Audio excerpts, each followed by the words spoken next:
Royals flush after Mark Bowen returns to give Reading some focus again. Mark Bowen has had a tumultuous relationship with Reading, but his return to the club could be the spark needed to turn the Royals around. After a season which saw the Berkshire side flirt with relegation far more than is comfortable, find themselves on the wrong end of a 6-point deduction, and end the campaign with Paul Ince in charge and little in the way of a long-term plan, Bowen's second stint with Reading should provide plenty of cheer and optimism. Something of a joke figure for appointing himself as manager in the 2019-20 season, Bowen's time in charge was commendable, guiding the Royals from relegation troubles to relative mid-table safety after replacing Jose Gomez. If it wasn't for Bowen, Reading most likely wouldn't have spent the majority of the 2020-21 campaign fighting for promotion. That success came amongst a backdrop of financial and sporting decisions which showcased why the club have spent this season battling against the effects of a points deduction. A respected individual inside the club and many others turned into a figure of ridicule when Reading appointed the former Stoke, Man City and Southampton assistant coach as their man in the hot seat after Bowen himself was tasked with drawing up a short list of names to replace Gomez. That Bowen's time in charge of the club was amongst the most consistent and successful managerial spells in over a decade in the blue and white corner of Berkshire speaks volumes as to Bowen's decision-making and confidence. Those are two qualities which will serve him well upon his return to the SelectCarlosing.com stadium. The fact that Bowen even considered returning to the club speaks volumes. His disagreements with Reading owner Dai Yonggi are no secret, and he left the club in acrimonious circumstances in August 2020, refusing to take a job back upstairs when replaced in the dugout by Veljko Paunovic.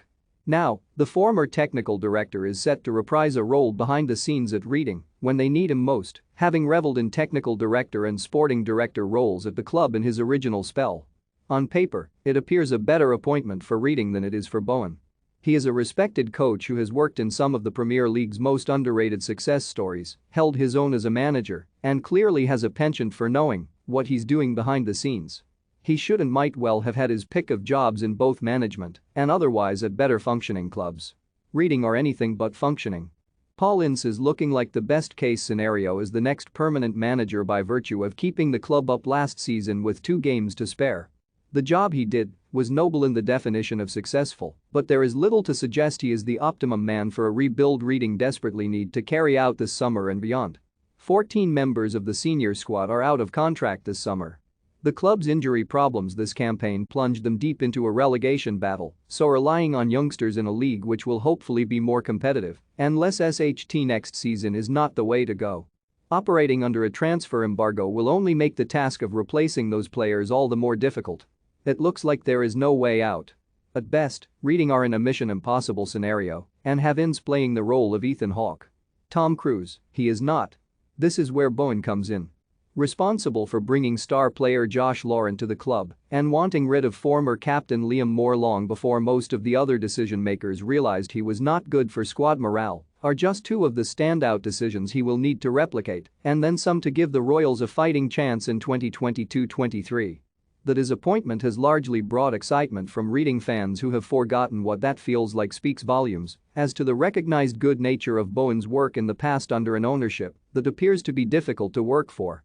There are no promises that the second bite of the cherry will be as individually successful as the first. It will almost certainly be as messy and potentially as multifaceted. Should Ince still remain in charge of the club going into pre-season and beyond, Bowen offers a reanimate interim caretaker manager too. From a Reading point of view, there is no reason to feel less optimistic about the club's short-term future following the announcement of Bowen's return, even if this is a club more used to missing the board than hitting bullseyes in recent years.